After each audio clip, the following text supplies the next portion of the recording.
Hey everyone, welcome to the horror show. I'm Susie von Slaughter. I'm Marcia. I'm in Fuego here for another patron request from my dude from Hail to Stephen King, Scott Baker. Heil, Gunslinger! So happy to be finally getting to this request, even if the girls might not have been as fond of it as you, good sir. I know where you live. Yeah. Seriously, This bro. is David Lynch's psychedelic nightmare film debut, black and white, from 1977, that he wrote, produced, directed, edited, scored, like, for the sound editing and effects and all that different stuff, and it was a labor of love that took him many years when he was at school at the American Film Institute. Because he couldn't get funding for this fucking shit. Well, it was partially funded by the American Film Institute, where he was a student at the time, and then the rest of it was through private backers, and it took a number of years to actually come to fruition because it had trouble finding finishing. I read up on it because I was funding. like, what the fuck did I just watch? Well, check it out, though. This was a film that, despite how insane it is, and it's very insane, and people have mixed feelings about this, not a movie for everybody, but it was chosen by the National Film Registry to be preserved as a relevant work of film by the Library of Congress. So despite the fact that this is a weird as fuck movie, a lot of people find the symbolism and the strange surreal body horror of it to be something that needs to be experienced, even though it's really I mean, it's debatable if it's a good film or not, but it's all personal taste, right, Scott? Well, Girls, overall thoughts? hold on, I'm just gonna go into just something go into real your quick. yes, So I had to do it. really read up on this because I didn't know what the fuck I just watched. Even though I watched it with my stepmom, and she called everything. Has she seen it before? No! She called everything that happened. But I also read that when it first came out, everybody shat on it. They thought it was a horrible movie. Like Vanity shat on it, New York Times shat on it. So they moved it to a midnight time. So that was more scary. And so that's when everybody thought it was horrible. But then when it moved to that time and it was scarier time, everyone's like, oh, it's so scary. And so then it turned into like, oh my god, this is so crazy. But that's other where than it finally that, found its audience, was as a midnight movie. As a midnight because it was originally movie, presented yes. as like a weird drama, surreal kind of whatever, and then they're like, no, this is a horror movie. Let's just put it no, on late and at night. so that's exactly what they did. That's how it found its audience, and that's how he dirty. 1977. Yeah, and it's this movie finally getting that sort of acclaim that got him the job directing Elephant Man, and what really got his career going. He was living in stables at the time he made this damn movie. Seriously. He did Elephant Man?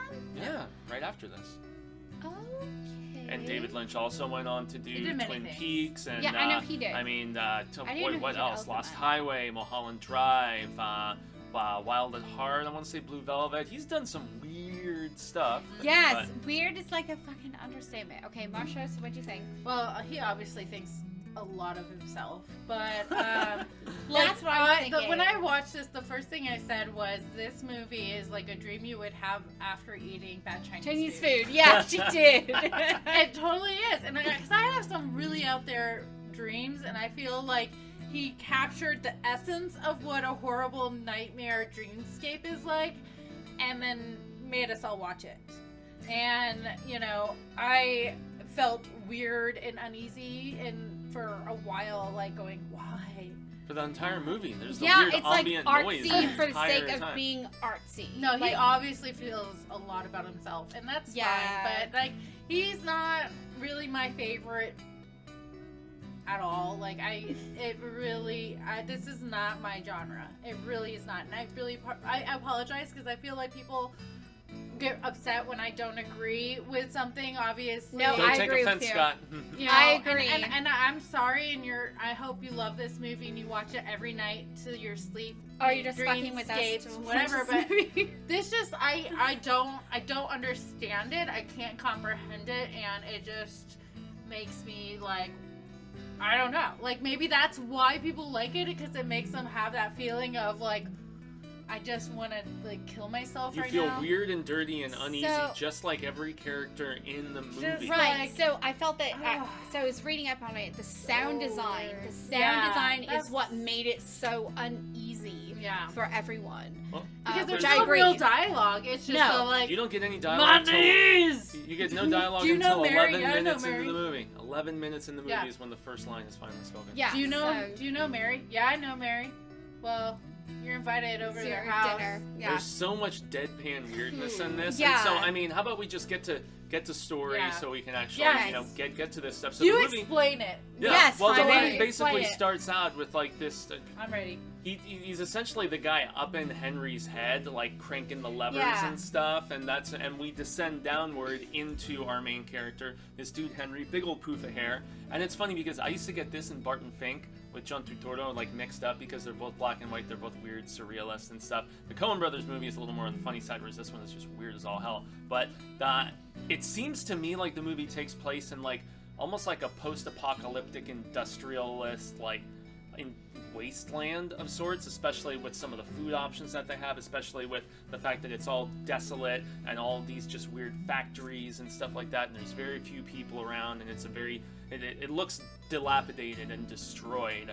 And so he's just like walking around looking super weird, and he's got his little bag of stuff, his groceries or whatever, presumably. He's got the kind of hot neighbor across the way who he interacts with a little bit. Then he goes into his weird room, and there's like dirt and dead plants and just all this stuff everywhere. So it looks like the world that they are residing in has been destroyed, and they're, in my estimation, some of the last few survivors that are left. Turns out he gets this girl that he was seeing for a little while pregnant, and so he goes over to this dinner party to meet her parents finally, and turns out what she has given birth to is like a weird little mutant, Like almost like a goat, kind of. That's what I said. And my son, I said a goat, or maybe 3-year-old like a son, weird, like- who's watching, he's like, it's a dinosaur. It looked like a dinosaur or a goat or like It's a supposed duck to be, almost it's or supposed something. to be a but- lizard-like thing. Well, that's yeah. That's It's- I'm going off on what I read. It's But just it's like also, a lizard. but it's also like there is some phallic stuff throughout this entire movie, from the weird little spermy thing we see at the very beginning to there's a scene where Henry has these weird like trip out points where he like looks at his weird like little space warmer radiator or whatever it's thing. the woman who lives in the Well, radiator. and that's the weird woman with the chunky It's face the woman that does who lives it. in the And she's radiator. like stomping on all the little spermies when she's on stage and stuff. And you can tell he is like so not ready for parenthood. He does not want to have a baby with this woman who she's super weird. Like she's having like seizures on the couch, like right when he's first meeting everybody. Her parents are super strange. Like when the father, Bill, tries to have the conversation, he's just Yeah. the whole time. They're all- He's a plumber, He's on his knees all the time, I built the plumbing in this town. That's why my knees are so bad. Oh my god, it's so bad. the chickens, they're man-made. They're the size of my fist. Anyway. Yeah, and the movie just, it goes from awkward moment to awkward moment to awkward moment very, very deliberately. Yeah. Extremely deliberately. And, Very I don't know. painfully. But then it gets to the weird body horror of this strange little creature that we find out is only held together by what it's wrapped in. And there's some legit gross out moments in this movie, and it goes from just surreal nightmare to more like full on just weird horror as things go on. And really the only reference to the title Eraserhead is where like in his weird nightmare his head gets lopped off, and then the kid picks it up and takes it down to the pencil factory or whatever to make it into erasers. I'm like, oh, okay, so that's where the title comes from. Yep. Okay, but he That's also his head. has the head almost like a pencil because he's got the high hair. So Yeah. Eraserhead, it's like the head of a pencil. Yeah, So I guess. I don't. Yeah, and You're good. Yeah. there's a lot of weird, just underlining themes throughout this film, and I'm gonna be dead honest. I personally prefer like a Mulholland Drive or a Lost Highway to this movie. And even that's though both of saying those are, something. even though both of those are bonkers and don't make as much sense. Some people love Blue Velvet. Some people think his most mainstream thing, like a Twin Peaks, is his best work. But a lot of people still champion this as his most avant-garde, his most ambitious when he was just a young. Avant-garde, Well, please, he was a get young, out. hungry artist. You This is can before he like was it successful. any Like, more I David mean, Lynch than this movie. he had no money. He was living in stables, like I said. Like they had stables which were like where they filmed certain things for like ranch scenes and whatnot that were owned by the American Film Institute. He had no money, and he was trying to finish making this movie, so he was living in the stables with the animals because Good he for had nowhere him. to live. Good He for him, slogged yeah. for years trying to get his career going, and he finally did. But there are just so many. And we've really focused on the story way too much here. But I mean, from the randomness of the nursing dogs, to the staring father, to he has the photo of the girl and the head of the photo has been ripped off and he's putting it together. There is just like bit after bit of just bonkers weirdness throughout this. And I'll be honest, the first time I watched this movie, I was on mushrooms and it really upset me. Oh God, I can't even imagine. I was very and I watched Mulholland Drive as well, and where the dude is hiding behind the dumpster. That's really the only scene that affected me to the degree that this one really did the entire time. You feel uneasy the entire movie, and I feel like as we segue into performances, they double down with that. You know, the guy who plays Henry, he's just awkward and weird and very, very strange, but pretty much every character is in this, and I'm sure you girls would probably echo that sentiment. Yeah, right? they definitely did their job. Yeah. I mean, it's how they were directed to act. It's how they were told to act. Not saying it's good, but yeah, no, I think they did a great job for what the movie was. Like, what, you know, they slam dunked it. Like, I thought they were all just super weird and like kind of authentically weird. And there's like a slam dunk. Like there was like they did the shooty hoops and came back with 3 points. Yeah. I mean, I hated this film, but like I really want to give it up to the actors because they pulled it off. I wouldn't have followed through with his weird game plan. I wouldn't have felt the same if they weren't as effective.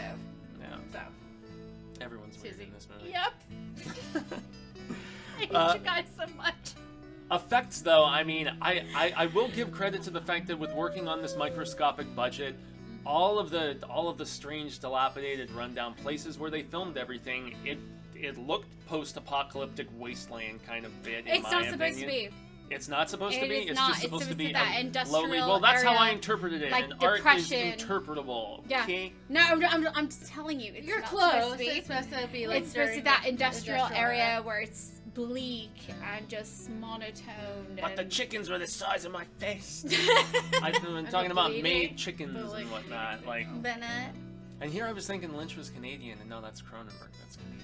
But yeah, I mean, I honestly thought that like the practical on the weird woman in the radiator, like you could really see all the additional prosthetics. Yeah. And Oh, stuff. absolutely. It didn't look very good, and the head Again, being sliced it's for off that and everything. time. I personally thought the weird, creepy It was a dinosaur budget. kid was disgusting looking and actually didn't look Yeah. that bad. Yeah. Especially when you find out that it's just wrapped in the little thing and all the weird internal organs. Oh yeah, and then when whatnot. everything just Disgusting. That's Yeah. where Yeah. all the money went. Probably It that is. scene with all the foam, whatever, coming Yeah. out of it and stuff after he So, decides to. Spoiler. Go ahead, Yeah. Marsha. This is a 40-plus-year-old movie. Yeah, I mean, Set I thought design effects. when you're looking at set design, whatever, it was just I mean I don't think any money went there. Like I think all the money went into the creature thing. So, Probably. and I thought it was, even though it was weird and unsettling, like I'm Shut up! Just shut up! I kind of like the mama bear in me kind of came out a little bit like, oh, leave the poor thing alone. He doesn't know, you know. And then I'm like, Right. what the hell am I talking about? This movie's awful. So I don't know. I don't want to get too much more into this movie because I totally just- went into why can't he wake up and take care of the baby? right like.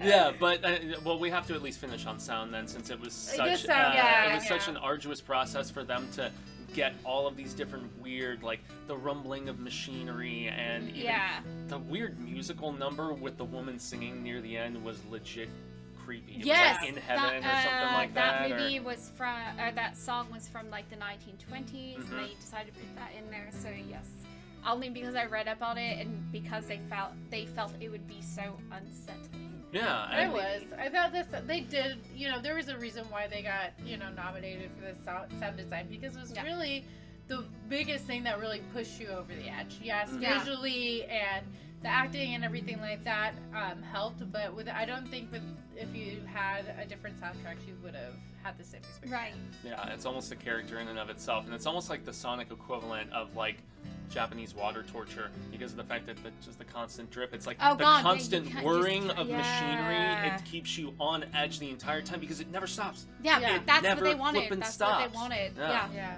And it was deliberate, and lots of people have ripped off that idea in future movies. Like, I know Fight Club was one that had just the constant sound of like just weirdness in the background and stuff. So yeah, the sound design, if I'm not mistaken, that's probably what they spent the most time on. Probably was It's just the one thing amassing all that of set them apart from.